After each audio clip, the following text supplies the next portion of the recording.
Hello, YouTubers, friends, compatriots, bootlegger shills, Nestle serves peasants, vassals, meat sacks, Motorhead fans. I'm a useful idiot. Welcome. And a useful idiot is doing a music video, so that can only mean one thing: that someone legendary has died. And in this case, Lemmy Kilminster of Motorhead. He actually is Motorhead. And legends don't come much bigger than Lemmy. And what an interesting career. He started out in basically a hippie band. A lot of people don't know that Lemmy was a hippie once in the band Sam Gopal, I think they were called, and they have one psychedelic record. And Lemmy's voice was actually fairly lilting at that point. But then he got involved with those psychedelic warlords, Hawkwind. So in the early 70s, he was part of Hawkwind, who took sonic textures to a new extreme, at least back in the 70s, and were quite a spectacle. So Lemmy was involved in that. And apparently, he outdid everybody in that band in drugs, and therefore had to go at one point. I think when trying to cross the Canadian border.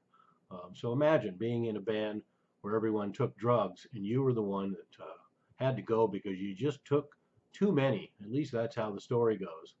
And when he was kicked out of Hawkwind, he was pretty mad. I remember reading an article in Circus Magazine at the time where he said he was going to eclipse Hawkwind. He was going to show them what heavy metal really meant. And in the same article, he talked about getting Wayne Kramer from the MC5 and Larry Wallace on twin guitars. Larry Wallace from the Pink Fairies. And Larry Wallace ended up being in the early Motorhead lineup in their demos before their first records came out, official records came out. And Wayne Kramer, I believe, was in jail at the time, is what actually Lemmy said. So otherwise, that lineup might have happened. But anyway, so the Larry Wallace lineup happened, which is a big deal for me, that this lineage with the Pink Fairies, one of the all-time great British rock bands of the early 70s that a lot of people haven't heard of.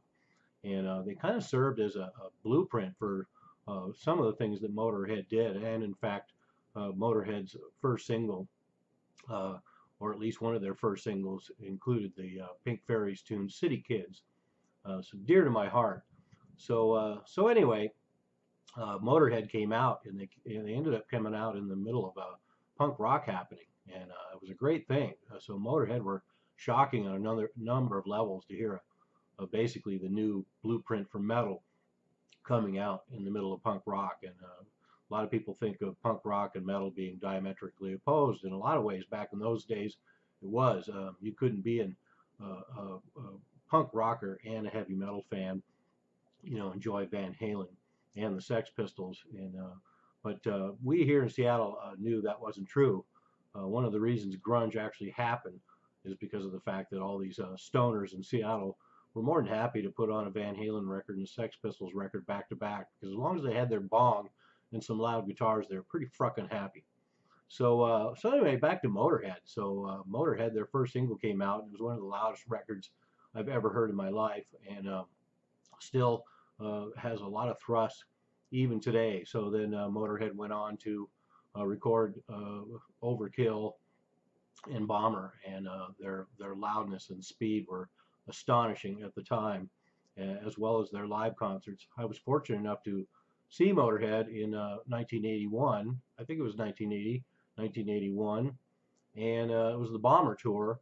And of course, they had a full-size Bomber on stage, and they came out and just peeled the paint off the walls. And I was also fortunate enough to go into the bowels of the Paramount Theater where they played and interview Lemmy for the local Seattle rock paper, the Rocket, rock music paper. And so I believe I was a mere 22, and Lemmy at the time was a sprightly 35, I guess. And it was a brick basement building that looked like a bomb shelter, and we passed a bottle of Jack Daniels back and forth. And I got to talk to him for half an hour about all kinds of things, including the other British bands, including the Pink Fairies. In fact, he was annoyed with me because of my fascination with the Pink Fairies. So anyway, the Motorhead is truly dear to my heart, and they're dear to the hearts of anyone who's truly experienced rock and roll in, oh God, the last 20, 30 years, because Motorhead was around forever. And Lemmy is Motorhead. Lemmy was Motorhead. And Motorhead is dead. Long live Motorhead. Lemmy, dead at 70. I'm a useful idiot. Don't you be one too.